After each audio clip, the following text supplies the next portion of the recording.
नमस्कार, भारत लाइव देख रहे हैं आप।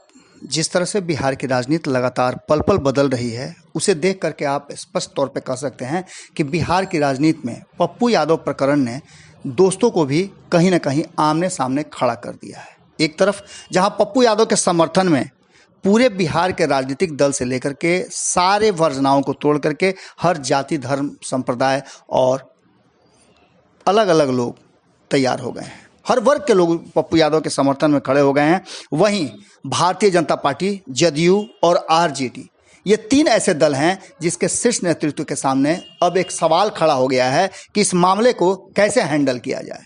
इस बीच में एक खबर आ रही है कि जदयू ने एक बड़ा आरोप लगाते हुए साफ तौर पे कह दिया है कि कहीं ना कहीं बीजेपी और आरजेडी के बीच में साठगांठ हो गई हैं। इसके पीछे कई तथ्य और कई कारण नजर आ रहे हैं। आपको बता दें कि शुरुआत हुई जदयू के साथ, और जदयू के साथ कैसे शुरुआत हुई हम इसको विस्तार से आपको बताते हैं। और पप्पू यादव के समर्थन में बीजेपी, भले ही उसके एक आध दो लोग बोल रहे हों, पर लगातार बीजेपी पर आरोप लगता आया है। वहीं जदयू पे इस बात की आरोप है, नीतीश कुमार पे आरोप है कि नीतीश कुमार कहीं ना कहीं इन सारे मामलों में इन्वॉल्व हैं और वो चाह रहे हैं कि पप्पू यादव को लेकर के आगे जो है वो तेजस्वी यादव के सामने खड़ा कर दें। इन सब बातों के बीच में जदयू के तरफ से जो बातें आई है कि बीजेपी और आरजेडी ने के बीच में साठगांठ है। इसके पीछे कारण बताया जा रहा है संजय यादव का वो ट्वीट। संजय यादव ने ईद के मौके पर एक ट्वीट किया था। उन्होंने ट्वीट करते हुए लिखा था, ईद की राम राम। उसके बाद जदयू के प्रवक्ता और प्रखर नेता अजय आलोक सामने आए। उन्होंने साफ तौर पे उनके ट्वीट को इम्बेड करते हुए लिखा, ये साहब तेजस्वी यादव के राजनीतिक सलाहकार हैं, ईद को भी संघी चश्मे से देखते हैं। इसके बाद मामला धीरे धीरे अब जदयू और आरजेडी के बीच में शुरू हो गया, ट्विटर वार शुरू हो गया। और इस ट्वीट के आगे हिस्से में लिखते हैं कि इनके सलाह पर ही शहाबुद्दीन साहब के साथ राजद नेताओं ने बदसलूकी किया था।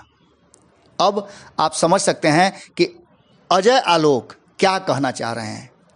संजय यादव ने ईद की राम राम कही और उस पर प्रतिक्रिया आ गई अजय आलोक की। उसके बाद तो मामला और आगे बढ़ गया। उनके इसी ट्वीट का जवाब देते हुए संजय यादव ने साफ तौर पे उनका विरोध करते हुए एक दूसरा ट्वीट किया, जिसमें उन्होंने लिखा, ईश्वर अल्लाह तेरे नाम, सबको सन्मति दे भगवान, होली मुबारक, ईद की राम राम, और मेरी गुरु पर्व कहूँ तो तुम्हें आपत्ति नहीं होनी चाहिए।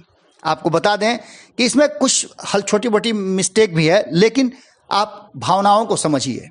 अब इन सब बातों को लेकर के जदयू को ऐसा लग रहा है कि कहीं ना कहीं राम राम का प्रयोग करके संजय यादव ने इशारा कर दिया है। चूंकि आपको बार बार भारत लाइव बताता है कि राजनीतिक दल शब्दों और इशारों में अपनी बातें समझा दिया करते हैं। आगे संजय यादव ने लिखा है कि यह तो जानता था तुम अंदर बाहर खोखले हो, लेकिन इतने भी हो इसका आभास नहीं था। स्तरहीन लोगों का जवाब तो नहीं देता, लेकिन यह इसलिए दिया ताकि तुम संविधान पढ़ सको। ये मामला अब ठंडे बस्ते में जाने वाला नहीं है। इसके बाद तो और भी कई तरह की बातें शुरू हो गई।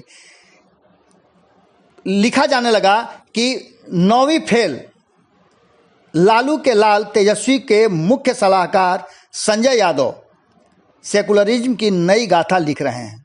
लोग संजय यादव के मार्गदर्शन में सीएम इन वेटिंग तेजस्वी और उसकी पार्टी वाले अब दिवाली पर दीपावली की अल्लाह हुआ अकबर बोलेंगे। इन सब बातों को लेकर के कहीं ना कहीं ये मामला धीरे धीरे अब पेचीदा होता जा रहा है और बढ़ता जा रहा है। इन सब बातों को लेकर के कहीं ना कहीं सीधे तौर पे कहना है जदयू का, और जदयू के जो इशारा किया है उसमें साफ लग रहा है कि कहीं ना कहीं तेजस्वी भाजपा में साठगांठ हो गई है, और जिसके सूत्रधार बने हैं संजय यादव। अब जदयू के इस जो नए खुलासे हैं, नया आरोप है, जो नए साठगांठ की बात की है, इसमें कितना दम है ये आप बेहतर समझ सकते हैं। अगर आपको इस पर कुछ प्रतिक्रिया देनी है तो कमेंट बॉक्स खुला हुआ है, आप अपनी प्रतिक्रिया दें और भारत लाइव देखते रहें। नमस्कार। अगर ये वीडियो पसंद आई और वह बिहार के राजनीति और बिहारियत से सरोकार रखेनी तो सब्सक्राइब बटन दबा के चैनल के सब्सक्राइब कर ली। ओजे एगो घंटी बा, ओकरा बटन दबा देला से कुल सटीक और मारक खबर रुआ मुफ्त में मिल जाई। अगर रुआ पत्रकारिता के हमनी के नया प्रयोग में सहयोग कर चाहतानी तो ज्वाइन बटन दबा दी। पेटीएम नंबर नोट कर ली 9386816700। धन्यवाद।